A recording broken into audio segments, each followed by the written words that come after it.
Gente, Brasil, sejam todos e todas muito, mas muito bem-vindos, bem-vindas ao nosso Singularcast. Hoje, olha, todo episódio fala isso, eu sei que já tá cansado de escutar, mas pra mim cada aprovação é singular. E essa daqui, eu comemorei tanto, gente, mas tanto. Eu gritei no telefone, eu virei pro meu marido e falei, gente, a Tiffany passou. E a gente vai. Quero que você conheça essa pessoa que está aqui comigo, tá bom? Então, eu tenho o enorme prazer de receber a Tiffany Pizzini, tá bom? Foi aprovada na residência de pediatria em São Bernardo no Campo e na especialização de pediatria na Santa Casa de Santos. Então, primeira coisa, eu gostaria de agradecer muito a sua presença. E eu sei que a gente já tá na véspera, assim, da residência. Eu não sei se você vai mudar para São Bernardo, se vai ficar. Então, assim, imagino quanta coisa está passando pela sua cabeça nesse momento. Mas primeira coisa, do fundo do meu coração, Tiffany, muito obrigado. Eu tô muito feliz de você estar aqui. Obrigada, eu agradeço pelo convite. Eu fiquei muito feliz quando o Metcalfe, a mentoria, me convidou para fazer parte. Eu acho que é muito legal a gente poder compartilhar essa felicidade que a gente tem quando a gente recebe a aprovação e a gente se sente visto, né, pelo curso. A gente sabe que é um cursinho enorme, a gente se sente importante em fazer parte desse momento e poder compartilhar o que que a gente aprendeu, o que que a gente errou com as pessoas que estão aí, porque até pouco tempo atrás era eu vendo o pessoal que passou e me colocando na mesma situação e que eu me encontro aqui hoje. Exato, exato. E às vezes a gente olha uma trajetória e você fala, Nossa, mas acho que eu nunca vou ser essa pessoa. Nunca vou estar aqui sentado no sofá e tudo, e a realidade vem, isso é mesmo? Uhum. Então, pra gente te conhecer um pouquinho, tá? Conta pra gente que idade você tem, onde você se formou e há quanto tempo você está formado. Tá. Eu tenho 32 anos, eu me formei na Unicid em julho de 2021 e eu tô me formada desde então faz 4 anos, né. Perfeito. Eu não considero muito que o meu primeiro ano de tentativa, que foi logo depois da formatura, foi uma tentativa muito válida, porque eu acho que o nosso universo e a realidade são bem diferentes. Achei que as coisas vão ser mais simples. Então, acho que prestando firme mesmo uns 3 anos. Perfeito. Então, sabe o que eu quero contar para as pessoas de casa? O Uhum. nosso primeiro encontro. Porque o nosso Tá. primeiro encontro foi Ótimo. muito, mas muito emblemático. Sim. Então, tem aluno que fala, mas Matheus, você lembra mesmo? Eu falei, gente, eu lembro dos detalhes. Então, no primeiro encontro, a Tiffany estava no momento nada ideal dos estudos. Quer eu comentar um pouquinho sobre Tá. como é que foi? Nosso primeiro encontro foi bem na base do "desculpa, estava chorando", né, foi bem isso. Eu tinha acabado de receber a notícia de que o lugar que eu estava trabalhando, que era uma UVS, o meu contrato não ia ser renovado, estava um caos. Então eu estava recém-desempregada, desesperada, porque eu tinha as minhas contas para pagar, eu já sou sozinha, moro sozinha, tenho as minhas próprias contas. E eu também já tinha, há pouco tempo, recebido a notícia de que o proprietário do meu apartamento estava vendendo o meu apartamento, então eu tinha um prazo ali de uns 90 dias no máximo para poder me mudar. Então foi bem caótico, estavam todas as 3 linhas, assim, da minha vida bem bagunçadas, né, os estudos, o financeiro e o pessoal, né, Exato. estava tudo bem desequilibrado, então foi um começo difícil. Isso, então imagina a gente tentando falar sobre isso tudo com todas essas coisas e você chorando, assim, daí eu falei: "Meu Deus, como é que a gente vai conseguir estruturar uma rotina aqui e ali?". Então, sabe o que eu quero pegar esse gancho? Como é que foi sair desse trabalho e procurar trabalho? Como é que você fez esse processo? Você conseguiu um trabalho fácil, não foi? Aonde que foi? Que eu já vou fazer um gancho com a nossa rotina. Tá. Então, no trabalho onde eu estava, era relacionado com a prefeitura, né. Então, eu já estava esperando abrirem novas vagas, porque eles tinham falado que ia ter, mas sem previsão. Mas as coisas também na prefeitura funcionam de uma forma um pouco não muito organizadas, então eles falam uma coisa e às vezes acontece outra. E eu tinha que abrir a minha mente para talvez procurar pelo menos um plano B, para suprir ali o momento que eu ficasse esperando aparecer uma nova oportunidade de voltar para a prefeitura. Por conta de questão salarial mesmo, que era muito bom e tudo mais. Só que para mim isso era muito difícil, porque eu sou uma pessoa que eu gosto de rotina, e eu gosto de ter as minhas coisas calculadas, e eu gosto de ter o controle da situação. Então, em ambientes que às vezes eu não tenho muito controle, é um ambiente que me deixa um pouco desconfortável, e para mim isso era muito difícil. Só que eu tive muita sorte, assim, que abriu logo depois de uma nova vaga, então eu fiquei, acho que no processo entre ficar com o trabalho e sem, deu 1 mês, mas eu não cheguei a ficar sem receber nem nada, porque demora, né, pra gente receber e tal. Então acabou que deu tudo certo nesse sentido. Então as coisas foram conturbadas por 1 mês, mas elas caminharam. Então esse ponto ele se resolveu até que rápido. Eu tive que ir para uma nova unidade, óbvio que aí é mudança, a gente nunca sabe como vai ser, um novo ambiente, novas pessoas, a gente nunca sabe como é a gerência que a gente vai encontrar. Então, óbvio que tem essa tensão, essa mudança também é angustiante, mas era mais angustiante não ter trabalho do que ter um trabalho que eu não sabia como ia ser, entendeu? Ainda mais em São Paulo, que a Ainda gente mais em nunca São Paulo. sabe a distância, É. como é que vai ser. E a gente nunca trabalha perto, né? Pelo menos Não. todo Uber que eu pego fala: "Nossa, médico sempre trabalha longe". É, sempre trabalha longe. Então, Tiffany, conta um pouquinho, quanto que você trabalhou depois, né, dessa migração, pra gente falar sobre a rotina de estudo. Quanto que você trabalhava numa semana? Tá, eu trabalhava 20 horas semanais, então eram 2 dias por semana na UBS que eu fazia, e eu trabalhava como clínica, e eu fazia quinzenalmente um plantão de enfermaria, a cada 15 dias, então era mais ou menos isso. Então tinha semana que eram 2 vezes na semana, tinha semana que eram 3 vezes na semana. Uhum. Era o que eu trabalhava, que era o mínimo, né, porque eu falava: "Gente, eu preciso trabalhar para ganhar e guardar algum dinheiro e Pagar as contas, pagar as parar. contas, me preparar para a residência, fazer um fundinho de emergência ali". Era o mínimo que dava para fazer, mas se eu quisesse fazer mais eu poderia, óbvio, assim como tenho amigos que fazem, só que o problema é que aí você vai ter que abdicar dos estudos, né, e para mim não fazer residência não era uma opção. Eu cheguei a cogitar em tentar desistir da residência, mas era aquela ideia que ela estava ali, mas ela me incomodava, mas era um pontinho que existia. Não vou falar que aquela caixinha não existia. Claro, porque quando a gente vê que o salário tá entrando todos os meses e você consegue já um trabalho fixo, e às vezes, a depender do seu vínculo, quanto mais você ficar neste trabalho, você vai ganhando os bônus, os adicionais, às vezes você consegue até depois de 4 anos prestar uma prova de título, Sim. então as pessoas vão cair na vida. Só que a gente decidiu fazer pediatria. Uhum. Então, bem diferente do seu dia a dia ali, com uma clinicona raiz, atendendo idoso, atendendo às vezes você pegava gestante lá? Eu trabalhei um ano, um ano e meio mais ou menos como generalista, então eu atendi um pouco de gestante e um pouco de pediatria. Uhum. Depois eu fui só pra clínica e eu não pegava mais, mas eu cheguei a atender pré-natal, tudo certinho, a gente cheguei a ter contato. Foi bem legal, porque é a diferença da vida da faculdade pra prática, né, porque na faculdade a gente faz em 1 hora, e vida de posto é 15 minutos, entendeu? Então tem que se virar nos 30. E vamos falar um pouquinho de pediatria. Por que pediatria? Ainda mais, por exemplo, eu, né? Gente, olha, criança é um bichinho complicado, né? Então, assim, eu falo, é uma outra medicina, É. completamente. Ainda mais eu, clinicão, eu não, né, pensando em reumar. Reumato e pediatria é um outro mundo. É. Por que pediatria, Tiffany? Todo mundo faz essa pergunta, é fácil e é difícil de responder ao mesmo tempo, porque é uma resposta meio clichê, tipo, eu sempre quis. Desde novinha, quando eu decidi que eu queria trabalhar com a área da saúde, ainda não tinha em mente que era medicina, eu era bem pequena, eu falava que eu queria cuidar das pessoas. Quando eu era mais nova, eram de idosos, eu ia ter uma clínica, ia cuidar dos idosos, tudo bem. Aí eu fui crescendo, a gente começa a falar de vestibular, carreira, tudo mais, fui eu expandindo meu horizonte, foi aí que eu falei: "Ah, então é a medicina que eu quero". E eu sempre gostei de criança. A minha família, até então, quando eu era pequena e encontrava mais os meus parentes, sempre foi uma família com bastante criança. E eu era aquela prima que eu estava sempre no meio eu fui a prima que nasceu no meio do caminho. Tinha primos muito mais velhos ou primos muito mais novos, então eu era responsável pelos mais novos.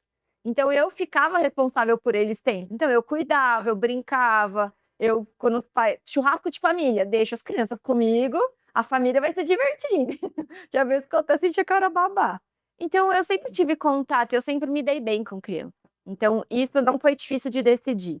Agora a outra questão é porque eu também acho eu ouvi isso de um colega uma vez, faz muitos anos, quando eu perguntei porque eu também não via ele como pediatra e perguntei por que pediatria, e ele falou uma frase que eu nunca mais esqueci, ele falou assim: "Porque acho que a pessoa mais pura que a gente encontra é a criança. A criança não tem maldade, criança não mente, criança só se entrega. Se ela tá bem, ela mostra que ela tá bem. Se ela tá mal, ela mostra que ela tá mal. São autênticas, né? Elas são autênticas. E mesmo às vezes quando elas não estão bem, elas estão brincando, elas estão então eu acho que é um ambiente que por mais que os cenários vão ser difíceis de se encontrar, eu acho que é um ambiente mais leve que a gente pode ver, assim. Eu sentia isso, mesmo É, quando sou de pediatria no meu internato, eu gostava daquele clima de que eu tinha que transformar a consulta numa brincadeira. exato. Então isso eu gostava bastante. E assim, pensando nesse tempo de formato, com certeza a nossa cabeça vai amadurecendo conforme os anos vão passando. Pelo que você já comentou, e eu já sei a resposta, eu quero trazer isso para as pessoas, Sim. só para a gente pontuar. O primeiro ano realmente não rolou, porque formatura, etc. Agora, quando a gente fala em estudos, tipo, é muito comum quando a gente chega 2 anos prestando, tentando, às vezes a gente vai ficando tão para baixo, a gente vai recontando coisas. O que que passava na sua cabeça no começo deste ano? Assim, eu quero que você seja honesto, que você se abra com a gente, porque tenho certeza que esse podcast vai ajudar muito a gente. Uhum. É, no começo, é óbvio que a gente toda virada de ano é sempre difícil, né. Saindo muitos resultados, os cursinhos já lançando a matrícula para o próximo ano, você não 3 de sabe nem janeiro, vamos começar. você não sabe nem se você passou, você não conseguia dar um respiro, você tá passando o ano novo com a apostila embaixo do braço praticamente, né, naquele desespero de já começar tudo atrasada. E eu, no começo do ano, era meio que uma sensação de fracasso. Não deu mais um ano, tô ficando velha, você vê as pessoas passando, parece que todo mundo passa, menos você tá ficando pra trás, você já vê amigos seus indo para R2, R3 e você, tipo, ainda nem conseguiu entrar, então é meio que um fracasso, assim, não fui o suficiente. Mas ao mesmo tempo é um pensamento do: "Por que que eu não fui suficiente?". Óbvio, eu sei que eu tenho erros, eu sabia que eu tinha erros de estudo, porque se eu não tivesse erros eu teria passado. Mas eu não sabia identificar direito o que eu precisava fazer para melhorar, então às vezes eu não questionava o método de estudo, às vezes eu questionava a minha capacidade. "Será que eu sou inteligente o suficiente? Gente, eu fiz a faculdade, foram 6 anos, mas será que eu não sou capaz de passar na residência? Poxa, eu aguentei 6 anos, eu aprendi 6 anos". Então você começa a se questionar tudo de novo. E a gente traz, acho que traumas de época de cursinho, assim, eu não passei direto do colégio. Então eu já tinha uma bagagem que era um trauma de ficar tentando, que quando eu passei, fechei a caixinha e guardei onde ela deveria guardar, e agora quando eu estava tentando a residência, eu resgatei aquela caixinha e ela voltou tudo de novo, entendeu? Isso é muito interessante, Tiffany, porque esse é um fenômeno que eu vejo toda a mentoria. Todo ano a gente encontra isso. Porque a gente lembra de todas as coisas do passado e a gente acha que esse passado ele não volta para morder a gente na bunda. Uhum. Mas ele volta. Então, apesar de a gente ter um time frame de pelo menos 6 anos, às vezes até mais, entre o vestibular e a prova de residência, tem muito aluno que leva aquela experiência e projeta agora. Mas a gente tem que lembrar que é um outro cenário, é uma outra vida. Bom, Uhum. isso é muito importante, da gente deixar o passado no passado. E o passado ele nunca vai nos definir. Não é só porque a gente, é o que eu sempre falo, assim, isso eu comento e eu quero, assim, eu faço questão de bater nesse podcast. Não é só porque nós sempre fomos, exemplo, Matheus, eu ficava muito de recuperação. Matheus, eu não era uma das melhores da turma, eu ficava ali na média para baixo. E daí? Não é? Isso não Uhum. explica. E daí que a gente demorou tanto para passar no vestibular? Isso não significa absolutamente nada. Uhum. Só que a gente deixa esse disco rodar na nossa cabeça como se fosse uma verdade universal, e ninguém te conta o segredo, que agora a gente, adulto, pode ir ativamente lá, trocar esse disco, colocar o disco que eu quiser na minha cabeça com valores e crenças atualizados, Sim, certo? sim. E essa crença é tão limitante que acaba justamente prejudicando o aluno no momento em que ele está mais frágil. Então, a gente já tem tanta coisa contra a gente para estudar, e de repente vem essa maré, não, olha, eu já sei que comigo, olha, esse é meu primeiro ano tentando, mas tendo visto meus precedentes, parece que até que ele foi preso, né? Meus precedentes, né? Meus antecedentes criminais, eu já não vou conseguir passar de primeiro, eu já sei. Mas são todos preconceitos que são baseados em absolutamente nada. Você é uma outra pessoa do que você era em relação ao vestibular, gente. Tá? Sim. Então tudo bem. E é uma luta, né, porque eu lembro até no período dos estudos, é aquele assim, fiz um simulado que eu montei, fui bem, nossa, tô arrasando. Fiz um simulado e eu fui mal, assim: "Eu não vou passar mesmo", tipo, então a gente flutua muito, né, entre acreditar em nós mesmos e desacreditar. Então foi bem um looping, assim, que aconteceu comigo, sabe. E uma das coisas que eu gosto de comentar é que, assim, tem muito aluno que encara o ano como um fracasso, o ano que não deu certo. E até, né, a gente tem essa leitura, mas o que eu gosto de ensinar é que o sucesso de um ano, ele nunca pode ser binário, não pode ser 0, fracasso total, não passei, 1, sucesso total, fui aprovado. Não, porque na minha ideia, na minha concepção, pelo menos é o que eu acredito, o sucesso de um ano está baseado no crescimento. Então, se você cresceu esse ano, você aprendeu ferramentas, você aprendeu tudo isso, não tem como a gente olhar um ano em que você não passou e falar, não, foi fracasso total. Mas a gente ainda leva esse resquício daquele pensamento bem lá de trás, bem, não digo nem ensino médio, digo ensino fundamental, aquela coisa de não é, isso daqui é preto, isso daqui é branco, isso daqui é joio, isso daqui é trigo. A gente aprende por diferença, mas isso está tão errado. A gente tem que começar a focar nessas coisas. É, isso foi uma das coisas que eu mais bati com você. Eu falei, Tiffany, seu passado não te condena. Sim. A gente pode mudar. E uma das coisas que a gente trabalhou muito com você foi a rotina. Então, a gente tinha a rotina fixa daqui uns 2 dias, mais no final de semana, cada 15 dias. E uma das várias puxões de orelha que eu tive ao longo do Sim. como é que foi implementar uma rotina de estudo, só que agora um pouco mais rígida? Que antes você estudava, só que você estudava muito bruto, no sentido de pegar aquele tempo de estudo, mas não rendia. Como é que foi estudar? Foi fácil? Foi difícil? Conta Tá. pra gente. No começo foi bem difícil, porque eu achava que o que eu sentava para estudar era suficiente, mas não era. Então, por exemplo, eu sentei e fiquei a tarde inteira estudando hoje. Só que, na verdade, quando a gente começou a implementar a rotina de estudos, eu via que por mais que eu tivesse passado aquela tarde estudando, não rendia a quantidade que tinha que render do que a gente estava fazendo. Por quê? Porque eu às vezes tinha uma distração. Vou ali fazer um cafezinho, vou tomar um café, quando você vê já passou um tempo. Vou aqui responder uma mensagem no celular. Então acabava que o tempo que eu contava não descontava das distrações que acabavam tendo. Mas foi muito difícil porque eu tive que entrar em contato comigo mesma e ver que o que eu estava fazendo não estava certo. Então eu falo assim: "Nossa, você está errado, você está estudando errado". Então foi um pouco difícil, foi meio, assim, tive que ir na força da vontade mesmo, e falei: "Não, vamos abrir aqui, se ele está falando que é para fazer assim, vamos fazer assim". Não foi muito fácil no começo não, eu senti muita diferença, como se eu tivesse engessada e eu tinha que tirar aquele gesso antigo e me tornar maleável para trabalhar o novo sistema de estudo que a gente estava se propondo a fazer. E ainda mais com isso, com nuances da vida pessoal. Então, Sim. se quiser contar, então você virou titia. Sim, a minha pequenininha. Então, assim, inclusive a gente teve uma viagem que a Sim. gente se programou. Eu falei, ó, Tiffany, você vai lá pro sul conhecer sua sobrinha, mas a gente vai ter um plano ali de contingência de estudo para esses dias. Sim. E a gente tem que continuar. Isso já foi, inclusive, pós-Enare, antes das outras provas. É, Não foi? foi. Eu já tinha muita coisa acontecendo. Já. Então, se a gente olhar para trás, eu posso falar que 2024 foi o melhor, assim, o ano ideal de estudo? Nunca vai ser. Nunca vai ser. A gente tem muito essa ideia, né? Que o ano que eu vou ser aprovado vai ser o ano em que tudo vai ser liso, que eu vou conseguir fazer tudo, mas a gente teve muitos altos e baixos. Sim. Isso é normal. Sim. Quero falar um pouquinho sobre ferramentas de estudo. Então, foi difícil a gente implementar a rotina. A rotina, né, capengou um pouco, caía, levantava, mas a gente acabou indo. E uma das coisas que eu quero muito comentar é realmente a necessidade da gente contar as horas de estudo.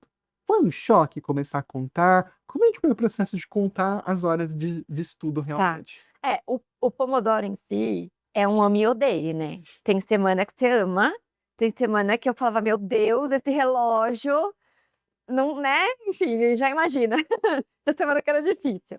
Mas ele é quando você começa a olhar para ele de uma outra forma, ressignificar o Pomodoro, você consegue ver o quão bom ele vai trazer para os seus estudos. Então, no começo, parecia que aquelas horas não passavam, né, que eles eram 40 minutos ali que você falava: "Meu Deus, não vai passar nunca, esse relógio não vai tocar, que não sei o quê, nã-nã-nã-nã". Só que quando você começa a se acostumar com o sistema de estudos, você começa a perceber ver de uma outra forma, que ele vai ser seu aliado. Então assim, são 40 minutos, tá bom, daqui a 15 minutos você vai ter um time, você vai dar uma respirada, vai responder um WhatsApp, vai tomar um café. Você não vai parar os seus estudos, naqueles 40 minutos que você vai estar parado estudando, você vai estar focado em fazer aquilo que você tem que fazer. Então esquece distrações, esquece tudo, e você sente que, além de você criar agilidade para responder as questões ou para ver algum comentário de questão, para estudar alguma coisa que você precisa revisar, você começa a ser mais ágil, então você começa a perceber que você consegue fazer mais coisas em menos tempo, e você começa a ganhar qualidade de estudo, que é as horas brutas de estudo, né. Então eu acho que ele é muito bom, mas você precisa dar uma chance, porque ele não é confortável. Tem semana que você vai amar e tem semana que você vai odiar aquele reloginho. Tanto que todas as fotinhos que eu tenho de quando eu postei que eu passei, todas têm uma fotinha do Pomodoro lá, contando o time dos meus estudos. E como é que era? Explica pra gente como é que era esse Pomodoro que você implementava, quantas repetições, quanto que era o descanso, quanto que a gente fazia de manhã, quanto que a gente fazia de tarde. E o povo adora saber esses detalhes. Tá. Vai também de pessoa para pessoa, né, então tem Gosto. pessoas que são mais matutinas, tem pessoas que são mais noturnas. Eu era uma pessoa mais matutina, porque eu percebia que no final do dia, por mais que às vezes eu estava mais elétrica, eu não rendia tanto nos estudos. Estava elétrica, às vezes, para fazer outras coisas. Vamos ver se eu me lembro todos os detalhes, porque parece que a gente vai esquecendo. Mas a gente dividia em 2 turnos, de manhã e à tarde. A gente focava principalmente na manhã, que era o período que eu me sentia melhor. E eu não era uma pessoa que era de acordar super cedo, né, porque tem gente que fala: "Ai não, vamos estudar 4 horas da manhã, eu tô diferente", não era essa pessoa. Então eu gostava de acordar, fazer minha atividade física, para matar os exercícios, que eu acho que também foi um fator que me ajudou a criar resistência. Nós fazíamos 3 ou 4, porque dependeu do período do ano, estudos de 40 minutos, com intervalos de 15. A gente chegou no final do ano fazendo 4 períodos de 15, e depois a gente estudava à tarde, agora eu não vou me lembrar o detalhe, se eram mais 3 ou mais 2, era alguma Uhum. coisa assim, que a gente fazia. Então não eram períodos muito longos estudando, mas era para ter uma constância, né, Exato. era para ter uma rotina. E no final, a gente terminou o ano alcançando uma liquidez muito boa, de em Sim. torno de 4 a 5 horas todos os dias, que você não estava na UBS, não estava trabalhando. E uma das maiores dificuldades com a Tipem foi final de semana. Foi. Final de semana Confesso. não era. E por que que o final de semana era tão difícil, Ti? Era muito difícil. Eu acho porque entra naquela questão do disco de remeter de quando eu estudava para passar no vestibular, que o ano que eu passei foi um ano que minha família percebeu que eu estava muito diferente em relação aos estudos, mas foi um ano que eu também abdiquei muita coisa. E é aquela sensação, assim, se eu abdicar um ano, ainda assim não é garantido que você vai entrar, óbvio que as estatísticas apontam que pode ser que sim, a probabilidade é maior. Mas era aquela sensação de: "Meu Deus, tipo, vou abdicar mais uma vez de tudo o que eu tô vivendo agora pra residência. Vale a pena? Vale", mas era um conflito interno que às vezes nem eu conseguia explicar o que acontecia. Por quê? Porque eu sabia que na semana eu estava ali estudando, fazendo as minhas coisas, trabalhando, mas final de semana eu queria curtir meus pais, porque já não moro mais com eles, então às vezes minha mãe vinha ficar comigo, eu queria curtir meu namorado, eu queria aproveitar com ele, eu tenho um outro sobrinho que eu também queria aproveitar, aí às vezes tem, né, uma festa, um encontro de família, eu não queria deixar de também viver esses momentos, só para estudar, porque eu sentia que aquilo já estava me consumindo de uma forma não muito positiva. Por isso que para mim final de semana era muito difícil. Era muito complicado eu conseguir sentar. A disposição que eu tinha para sentar de dia de semana era totalmente da disposição que eu tinha para sentar no final de semana. Mas foi aí que a gente chegou então no meio termo de passar para os Isso. simulados no domingo. Isso, porque daí pelo menos era uma prova, Exato. certo? E também tinha nuance de fazer presencial. Sim. Comenta um pouquinho sobre isso. Sobre fazer em casa, né, eu sentia que, eu vou sentar, vou fazer essa prova e acabou. Eu tô livre para viver o meu dia, para descansar, para fazer o que eu quiser. Então esse ponto foi muito positivo. E eu sentia que eu já começava a semana produtiva, porque olha, ontem eu fiz um simulado, hoje eu vou começar a semana já corrigindo. Então a segunda, por mais que corrigir prova era cansativo, não, para mim não era tão cansativo quanto estudar uma matéria nova, revisar uma matéria nova, né.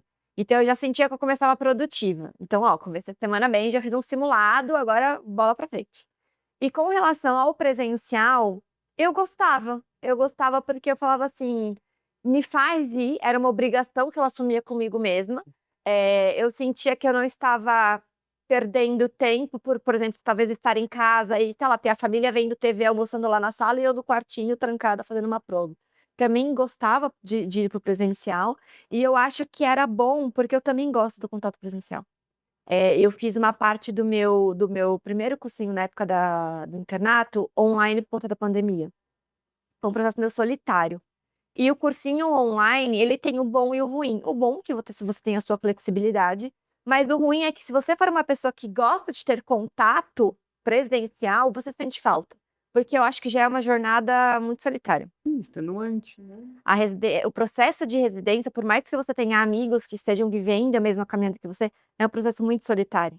Então eu gostava de ir no presencial, por mais que às vezes não tinha nenhum amigo meu ali, ninguém que eu conhecia. Só de ver o professor, ter um contato, ver as questões de uma outra forma, ter um debate, discussão de caso, eu já sentia que era poxa, eu tô estudando, eu querendo ou não, eu tô aqui 4, 5 horas, às vezes as revisões duravam mais tempo, eu tô fazendo alguma coisa. Então era uma forma de eu me obrigar a preencher aquelas horas de estudo, De final de semana que já era que difícil. já era difícil, Exato. com estudo de Ainda qualidade. bem que a Medcop te deu essa possibilidade de vir no presencial, olhar uma aula, fazer um simulado, ficar ali naquele clima de prova, todo mundo em silêncio, ou deveriam estar em silêncio fazendo prova, etc. E ter aquela coisa de talvez um fiscal ali da sala. Isso é muito legal. Já essa é uma experiência que tem que ser vivida. É óbvio que a gente pode generalizar. Por exemplo, eu sou do perfil que prefiro ficar em casa com meus gatos. Então, assim, Aham. tudo que eu conseguir ficar em casa com meus gatinhos, jogando videogame, tá ótimo. Mas para algumas pessoas, esse estímulo de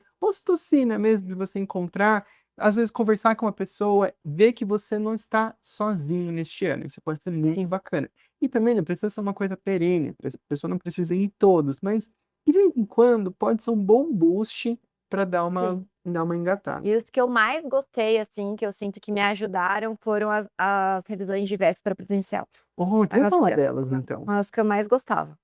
Eu gostava muito, porque véspera de prova é aquilo, tenho que descansar para estar com a cabeça descansada, mas ao mesmo tempo preciso revisar tudo, porque vai que cai alguma coisa que eu não saiba ou que é ponto forte, 90% de chance de cair que eu não lembro. Então eu gostava porque me ajudava a bater as metas de horas de estudo, Hum. me ajudava a me manter calma.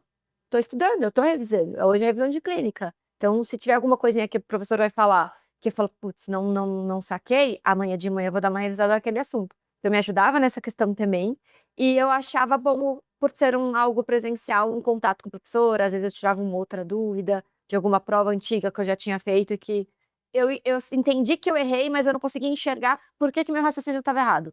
Então, por esses 3 pontos eu gostava muito da revisão de véspera, eu acho que me ajudava demais, principalmente para eu tirar a ansiedade de mim. Estou estudando para a revisão, estou estudando para a véspera da prova. Aqui vão ser abordados os principais temas que caem nas provas e às vezes eu posso ter passado, deixar batido algum. E os professores vão puxar para eu tentar relembrar. E dá uma segurança da gente ter, sabe aqueles restaurantes que tem o, como é que fala? Que a gente tem uma cartilha, eles vão carimbando, né? Aham. Assim, do tipo, você ganha, você fez 10 carimbos. É gostoso a gente também fazer isso pro nosso inconsciente, do tipo, olha, você foi na sua revisão, você fez o máximo que você poderia ao longo do ano, trabalho cumprido, vai dormir tranquilo, se preparar para a prova que tá chegando. É. Ponto. Isso também ajuda no nosso inconsciente. Uhum. Então, eu acho que isso super alinhado e pode ser uma excelente dica. Então, até agora, a gente já falou sobre a rotina, estruturamos em torno ali de 4 e 5 horas por dia ao longo da semana, e no sábado e no domingo, uma das estratégias que a gente encontrou para aumentar a nossa liquidez foi ou encaixar na prova, seja em casa, ou aproveitando os dias de presencial, vindo, olhando a aula e ficando para o simulado. Uhum. Ótimo. Agora vamos comentar sobre escolha de instituições, que isso é uma das coisas que eu quero muito comentar no nosso podcast. Tem muita gente, e assim, ó, pessoas diferentes querem coisas diferentes e a gente não precisa explicar porque a gente quer. Só que tem muita gente que tem, às vezes, um pouquinho de medo de abrir um pouco a mente e pensar em outras opções, em opções, às vezes, que a gente nem sabe, conhece. Como é que foi esse processo, pensando que você já está formado há mais tempo? Como é que foi você abrir o leque para outras instituições? Foi fácil, não foi? Porque vamos comentar um pouquinho sobre isso. Tá. Eu fui fazendo uma mudança meio que gradual. No meu primeiro ano, que foi logo quando eu saí da faculdade, eu prestei as principais. A minha cabeça era que, assim, a residência é uma prova difícil, mas não é complicado de passar. Não é que era fácil, mas eu achava que era uma coisa: "Pô, eu vou estudar, vou fazer a prova e vai ser até que ok". E aí foi o primeiro balde de água fria. Então a partir daquele ano, eu já resolvi dar uma mudada na minha cabeça, porque quando eu prestei vestibular, eu também passei por esse processo de abrir a mente, prestar instituições que antes eu não valorizava ou não sabia muito. Então, quando eu não passei naquele primeiro ano, eu falei assim: "Não, vamos abrir a mente". E comecei a pesquisar algumas instituições, fui prestando mais provas. Por um lado as pessoas falavam: "Não prestem muitas, porque não vale a pena, é muito cansativo", mas por outro lado eu falava: "Gente, qualquer oportunidade também é oportunidade, né". Então, o que foi me fazendo selecionar mais ainda, principalmente para esse último ano agora, foram também os acontecimentos das provas.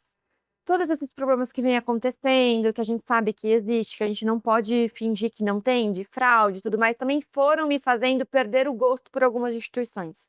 Que eu falava: "Gente, eu não acho justo, porque eu acho que a gente já passa por um processo muito dolorido, e a gente tem que provar pra gente mesmo que a gente é capaz, a gente quer provar para os nossos familiares que nós somos capazes, por mais que eles não cobrem isso da gente, a gente quer provar pra eles que a gente é capaz, e a gente parece que tem que provar pra instituição que você é merecedora de estar ali. Então, não fazia no sentido na minha cabeça, às vezes, eu prestar uma prova que eu sabia que estava tendo vários problemas de coisas que eu falava: "Gente, eu não acho isso justo", né. Eu não tô falando que eu sou a melhor pessoa do mundo, vou ser a melhor residente do mundo, mas eu queria também estar num lugar que eu não precisasse ficar provando que, pelo amor de Deus, eu preciso estar aqui porque eu sou melhor que todo mundo, entendeu. Isso foi um divisor de águas para mim. Foi o que fez esse ano eu realmente deixar de prestar grandes instituições, grandes provas. Eu decidi que eu não queria mais fazer, porque aquilo também me fazia mal. Eu já meio que ia para a prova falando: "Ah, não sei se vai dar certo mesmo, porque olha tanta de coisa que acontece". Então isso foi um divisor de águas para mim. E a outra coisa foi abrir o leque para começar a pesquisar instituições que, por mais que não fossem as instituições que eu me via, que eu estava 100% que eu queria, mas eram instituições que poderiam me fazer feliz. Que poderia me trazer bons aprendizados, e que são instituições que muitas vezes os próprios rodízios estão muito iguais ao que grandes instituições fazem, e que você vai aprender a mesma coisa. Óbvio, eu não estou falando para você fazer uma residência qualquer, não é isso que a gente está debatendo, mas a gente está debatendo é que existem grandes residências que não são tão conhecidas ou tão famosas, que te preparam melhor ou igual. Porque a gente sabe que o nome da instituição pesa muito, mas a gente também sabe de casos de muitos professores que trabalham em uma instituição muito grande e uma instituição que não é tão grande Sim. assim. E a gente tem que lembrar que pegar mão, a depender é assim, ó, gente, é óbvio que aqui eu vou fazer uma pequena pausa, uma pequena digressão, assim, ó. A gente, lida com vários perfis de aluno, ponto.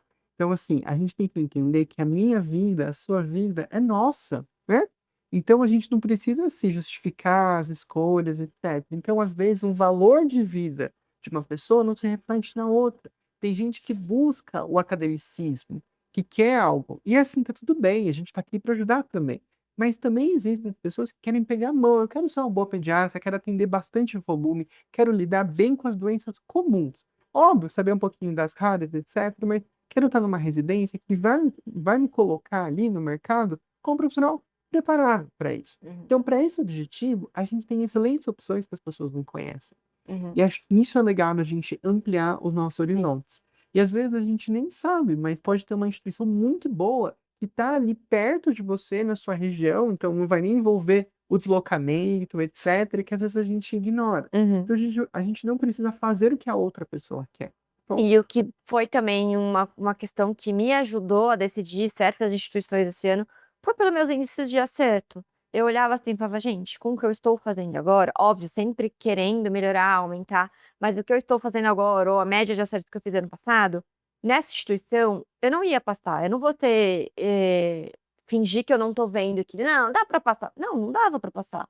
Então eu comecei atrás de quais instituições, pelas listas, pelos resultados, por colegas, quais instituições que, com uma nota que eu venho tirando e tudo mais, fazendo, que eu teria chance, que se eu melhorasse um pouco mais, eu estaria mais no jogo, mais na disputa. Então eu também fui realista comigo mesma. Óbvio, a gente tem que sonhar, a gente tem que ter na cabeça lugares que a gente tem que passar, mas é que eu também nunca fui essa pessoa. Foi uma coisa que até eu conversei com a minha mãe, perto, assim, de sair os resultados. Eu falei: "Nossa, mãe, eu tenho muitas amigas que eu quero fazer essa instituição", e é aquele sonho, né, e eu nunca tive isso. Falei: "Mãe, será que eu sou uma pessoa que aceita qualquer coisa?". Eu me questionei, porque eu não tinha isso na minha cabeça, de tipo: "Eu quero essa, se não for essa eu não vou ser feliz", eu não tinha isso. Mas eu tinha: "Se eu passar em qualquer uma dessas, eu vou ser muito feliz". Eu não sei se isso é bom ou se isso é ruim, mas eu me questionei, eu fiquei na dúvida. Mas aí eu aceitei, eu falei: "Gente, eu só quero fazer a residência, eu quero buscar o meu caminho, entendeu, e eu vou construir". por isso que eu adoro esse podcast, que eu reúno personalidades, histórias muito, mas muito diferentes. Então, isso é legal, que a gente não é obrigado a aceitar o que a maior parte das pessoas falam, ou o que a minoria fala, ou etc, etc. Eu tenho que aceitar a história que é real pra mim, os meus valores. E eu não devo nada a ninguém, como minha mãe sempre fala até hoje, né: "Ninguém vai pagar suas contas". Então, assim, você tá pagando suas só pagando suas coisas, né, você tá Uhum. sendo uma pessoa honesta no mundo, viva a sua vida. está tudo bem. Tem muito aluno, Tiffany, que não tem coragem de assumir isso, Uhum. tá? Da gente falar, olha, eu quero uma coisa que às vezes as pessoas vão julgar, etc, etc. Mas, gente, é a minha vida, eu faço o que eu quero. E isso que você comentou é muito importante, ó. A gente, apesar de estar formado há mais tempo, esse foi o ano que a gente começou a construir, que a gente construiu, na verdade, uma rotina de estudo mais sólida. Claro que alguns tropeços aqui e ali, e você melhorou, você subiu e a gente teve uma aprovação. E é óbvio que uma pessoa pode sempre continuar progredindo? É óbvio que pode. Mas às vezes a gente também tem que se questionar do para o que e por que eu quero continuar. Se o nosso objetivo for fazer uma boa residência, pegar uma boa mão e cair na vida, eu não quero, tipo, cair na vida, mas por causa da minha vida, fazer seu consultório, lidar com seus pacientes, em que você sempre quis, desde totoquinha, né, de cuidar lá dos catarrentes, de tudo, tá ótimo, né? É isso que é a vida. Pra mim, de verdade, quando a gente tiver no leito de morte, 95, né? Eu espero, vai, acho que 95 Então. já tá bom, né? Acho que, né, quem sabe uns 100, mas acho que 110 é too much, mas 75 a 100 tá bom.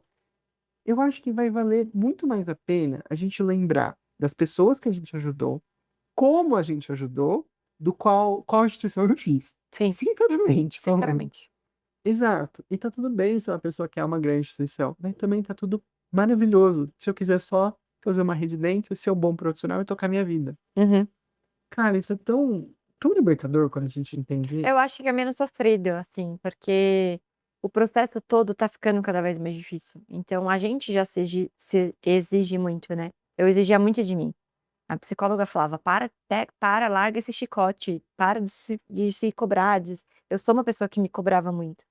Mas eu acho que foi um caminho que eu acabei, não sei se eu encontrei, se foi ele que me encontrou, mas que me trouxe um pouco de paz, de que tipo: "Tá tudo bem, você vai fazer residência, você é médica do mesmo jeito, você vai aprender as coisas do mesmo jeito, e você também faz a sua residência, óbvio, mas você vai ter contato com chefes e tudo mais, então tá tudo certo". Tanto é que a residência que eu vou fazer agora, eu vou passar junto com as meninas do ABC, são os mesmos chefes, não tem diferença. É o mesmo tratamento, então tá tudo bem, sabe. O importante é a gente pra mim, o importante era eu saber que de agora em diante eu conquistei aquilo que eu queria, que é pra chegar realmente a ter o título de pediatria, de ser especialista em pediatria, e a partir dali começar a caminhar pra uma sub ou não, se eu não vou fazer sub não, eu não sei ainda o que que eu vou fazer.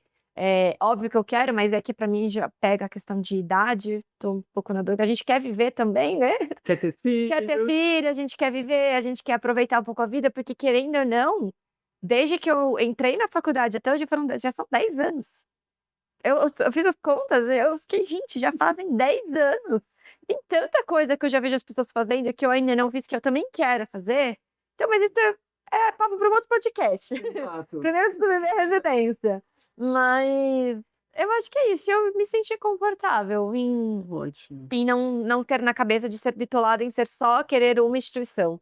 Eu fui procurar as instituições que fossem me fazer feliz, independentemente de ser a mais conhecida, a menos conhecida, a médio conhecida e tudo mais. Exato. Por isso que eu faço questão de contar cada uma das histórias de vocês.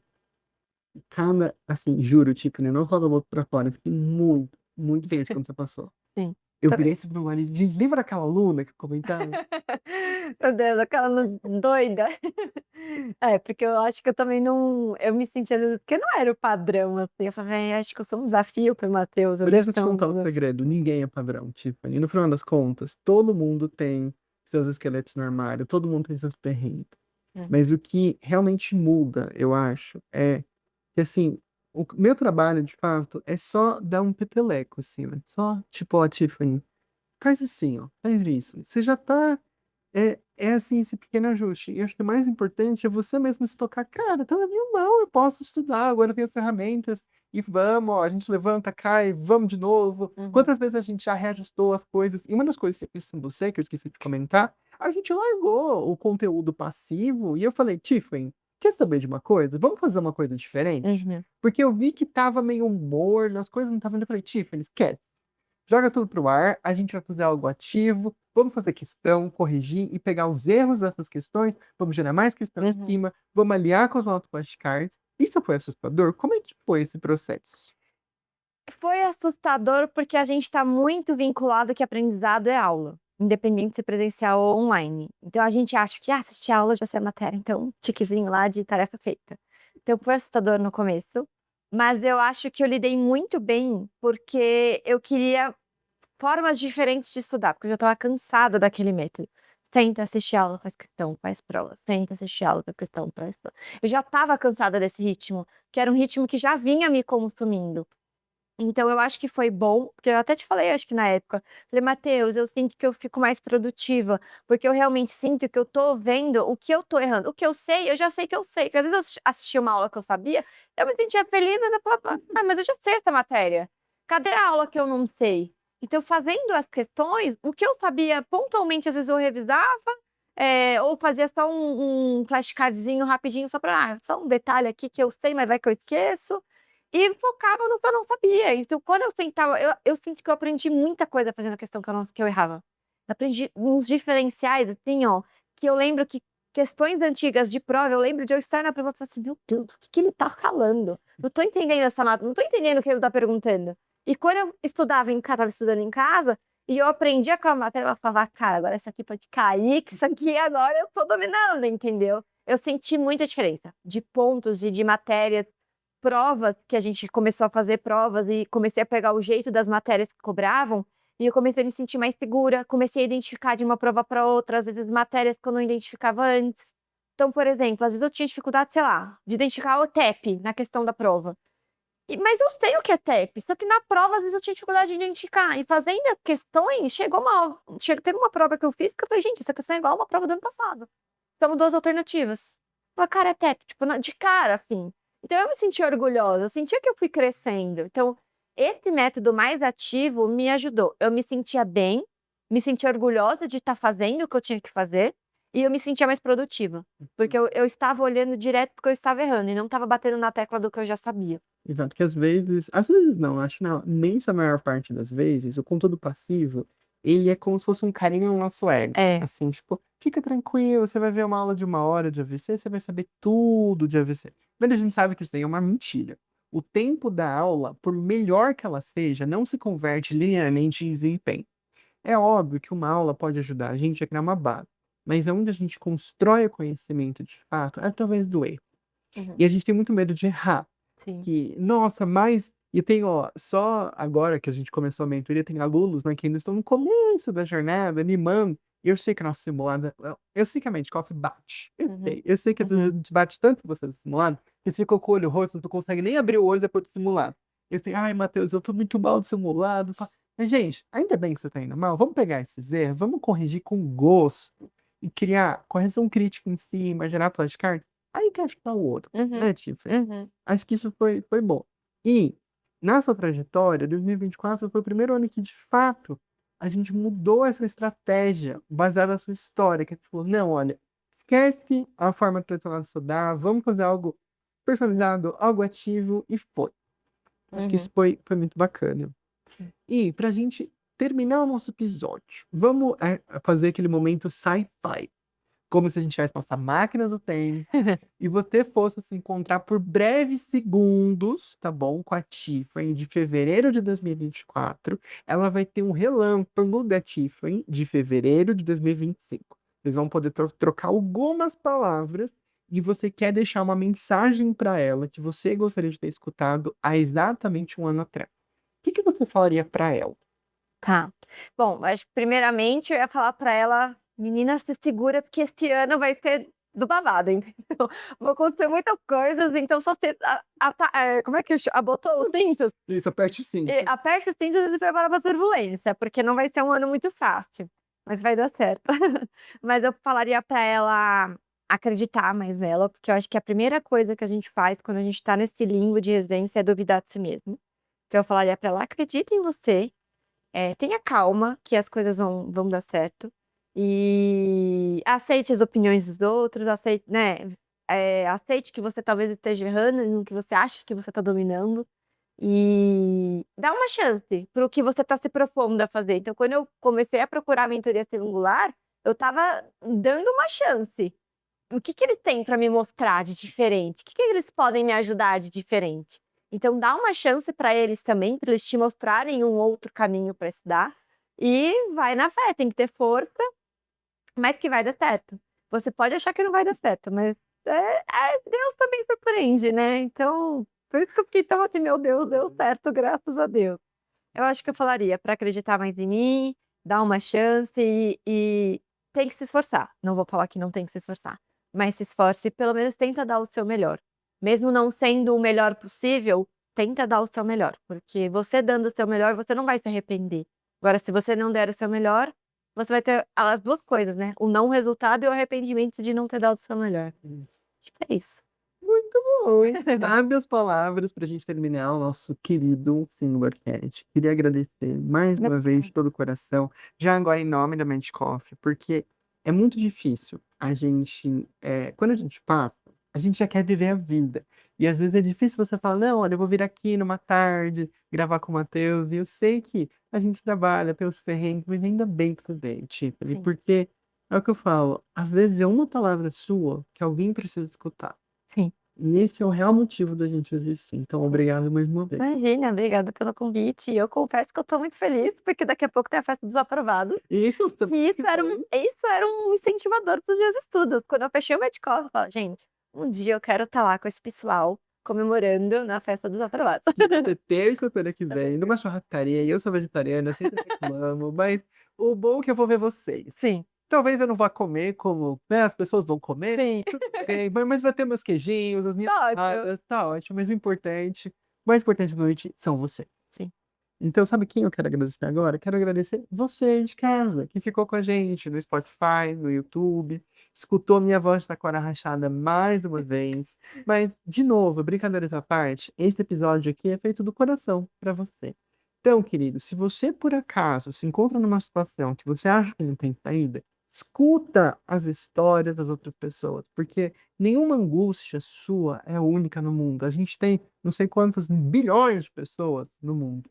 Pode ter certeza que alguém já passou pela mesma coisa que você está passando no momento.